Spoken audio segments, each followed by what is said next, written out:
Good morning. Before I begin, I would like to thank all of you for the prayers for my mom. She is doing better, still in ICU, but starting to sass my dad, so I know she's getting better. So thank you for that.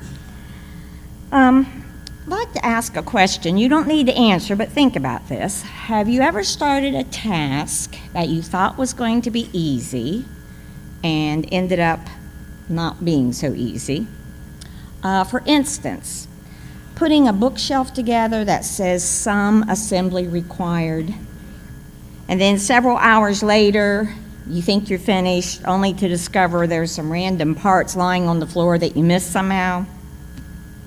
Or how about Christmas Eve, when you are going to put together a special toy for the kids? You get them to bed, say around 8 or 9 o'clock, and you think, all right, we'll get this together.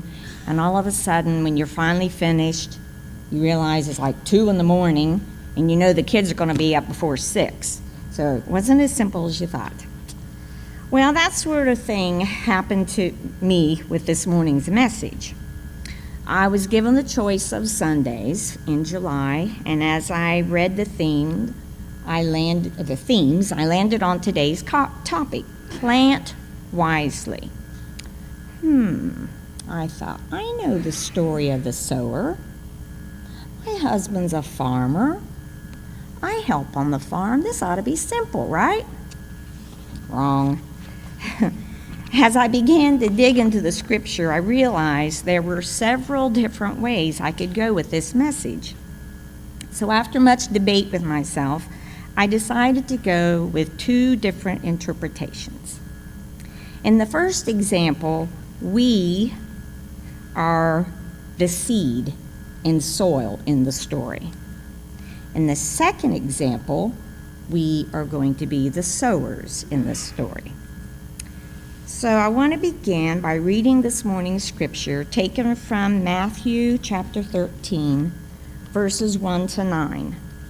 And then verses 18 to 23 will be read later in the message. That same day, Jesus went out of the house and sat by the lake. Such large crowds gathered around him that he got into a boat and sat in it, while all the people stood on the shore. Then he told them many things in parables, saying, "A farmer went out to sow his seed. As he was scattering the seed, some fell along the path, and the birds came and ate it up. Some fell on rocky places where it did not have much soil. It sprang up quickly because the soil was shallow, but when the sun came up, the plants were scorched and they withered because they had no root. Other seed fell among thorns, which grew up and choked the plants. Still other seed fell on good soil, where it produced a crop, 160 or 30 times what was sown. He who has ears, let him hear." An 80-year-old grandfather went to his daughter's house for Sunday dinner. When the meal was over, he announced he was going to take a walk through the neighborhood.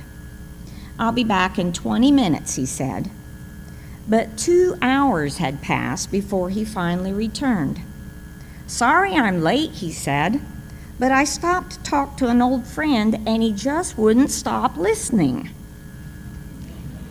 Jesus said, "He who has ears, let him hear." I promise I won't speak for 2 hours this morning. But I hope you never stop listening to God and his plans for you. We all have physical ears, but we can choose to pay attention or to let it go in one ear and out the other. The fate of any spoken word depends upon the hearer. I'd like to repeat that. The fate of any spoken word depends upon the hearer. My prayer today is that the fate of my words do not go in one ear and out the other. There used to be a phrase that CB radio folks used. Do you have your ears on? And in today's commercials for cell phone reception, they say, "Can you hear me now?" In Mark 8, chapter 18, Jesus says, "Therefore consider carefully how you listen." Notice he doesn't say hear. He says listen. Those are two very different things. We can hear with just our ears, but it takes our mind, our concentration, and thinking to really listen. Jesus taught in parables because it was and is easier to understand when we can see examples that are familiar to us. Jesus says, "Blessed are your eyes, for they see, and your ears, for they hear. Therefore, hear the parable of the sower." We're going to call the 4 different kinds of soils listeners, you. I'll call the first listener the pay no mind listener.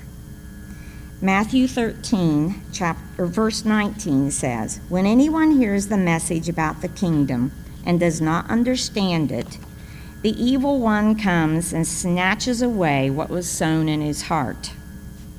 This is the seed sown along the path. The listener doesn't understand because they're on the wrong path. Even if they hear the truth, their attention is on something of this world. So they just pay it no mind and go on their way as usual.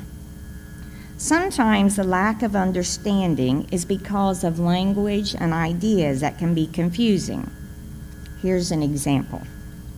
I've had to practice this, so I hope I don't get twisted up. A worker asked for a pay raise and got this note back from his supervisor. "Because of the fluctuation predisposition of your position's productive capacity as juxtaposed to standard norms, it would be momentarily injudicious to advocate your requested increment." I did it. The puzzled worker went to the supervisor and said, "If this is about my pay raise, I don't get it." The boss said, "That's right, you don't get it." Jesus didn't try to impress people with language that was difficult to understand. What would be the point? He was trying to teach us the way to live together peacefully and lovingly. Pay it some mind. The second kind of listener has just a passing interest. In Mark chapter 13, verses 20 and 21, Jesus says, "The one who received the seed that fell on rocky places is the man who hears the word and at once receives it with joy. But since he has no root, he lasts only a short time. When trouble or persecution comes because of the word, he quickly falls away." These listeners are not rooted in faith. They have an emotional rather than a heart response to the gospel. They take it up and run with it, but drop it just as quickly. They have no staying power where their faith would hold them like an anchor in the storms of life. The word never took root in their heart, so they didn't endure. The third type of listener is preoccupied. Matthew chapter 13, verse 22. "The one who received the seed that fell among the thorns is the man who hears the word, but the worries of this life and the deceitfulness of wealth choke it, making it unfruitful." This kind of listener has good intentions, but so many distractions. The worries and cares of this life and their wealth and opportunities are calling to them louder than Jesus is. The good keeps them from the best things in life. Someday they plan to get involved in this church stuff. Unfortunately for many, someday never comes. The fourth type of listener is perceptive and productive. Matthew chapter 13, verse 23. But the one who received the seed that fell on good soil is the man who hears the word and understands it. He produces a crop yielding 100, 60, or 30 times what was sown. This is the kind of listener we want to be. They listen, they understand, and they share what they have heard. Hearing must be translated into doing, or it's like knowing a cure for a disease and not taking the medicine. No farmer expects every seed he sows to germinate and produce a crop, but he is assured that if he sows, he will reap a harvest of some size. So now let's shift gears and become the sower. As I was researching for this morning, I ran across a story that a minister told about her niece, and I'd like to read that now. When my niece was born almost 3 years ago, she, like the majority of new babies, was perfectly healthy. She was a touch on the small side, but so are her parents, so it was really not a concern. Everything was great the first 2 months of her life. Then things started changing. Her growth charts weren't tracking the way they should. She went from being in the 20th percentile to the 12th, to the 5th, and finally fell off the charts entirely. She wasn't growing the way she was supposed to. Her pediatrician had my sister supplementing with the heaviest formula she could find. Then the pediatrician had her eating formula exclusively, but it wasn't making a difference. The doctors had no idea what was going on. So right around the time she turned 3 months, my sister was told that her daughter was failing to thrive. It was devastating for my sister. I remember her asking, how could the doctor say that? She's not growing, but she's happy and she sleeps well. Everything else is fine. I don't understand why she's failing to thrive. It was an incredibly scary time. Well, it took many doctor's visits and appointments with specialists, but the professionals were finally able to figure out that my niece had a rare disorder caused by the fact that her esophageal muscles were not fully developed when she was born. So when she tried to eat, her esophagus would basically collapse, and the food wasn't even getting to her stomach. The doctors had to teach my sister and brother-in-law how to feed her on her side so that her esophagus wouldn't collapse. And my niece had to begin a regimen of antacids.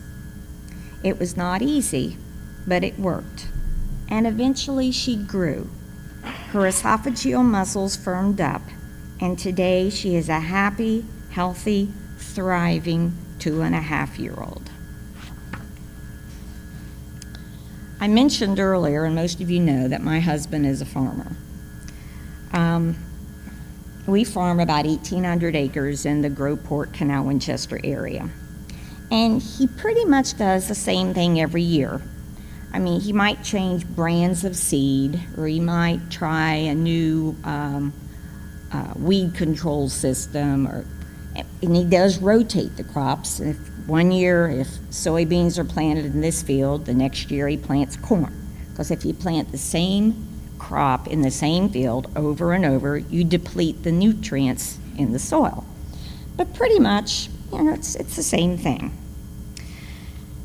Everything depends on the weather. Even if the crops are not good, even if the crops are not good, he still continues year after year.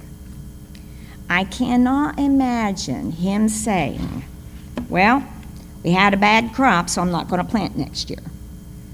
Although this year with the flood, he might throw in the towel, but no, he won't. I know he won't. No, he just has faith that things will be better and continues to plant again the following year. In the fall of 2014, the women here did a Bible study based on Anne Vocamp's book called 1,000 Gifts. In one part of the book, Anne is talking to her brother-in-law, who is a farmer just like her husband, and he makes this comment: "Farmers, we think we control so much, do so much right to make a crop. And when you are farming, you are faced with it every day. You control so little. It's God who decides it all, not us. And it's all good." We have to be like the sower who spreads the seed anywhere and everywhere. Notice that Jesus doesn't tell us that the farmer carefully tilled and plowed the land before he diligently placed each seed in the perfectly formed hole. No. This farmer is throwing seeds all over the place. On the path where people are walking and birds are feeding, on the rocky ground where the soil was shallow, among the thorns where there was great competition for water and light, everywhere. It's as if every place is potentially good. And the thing is, with God, it is. Is there any place where God's seed cannot take root and sprout? No. God can make anything thrive. As disciples, our job is not to decide what the good soil is before we start planting. Our job is simply to scatter the seed everywhere and trust that God can work good in any circumstance.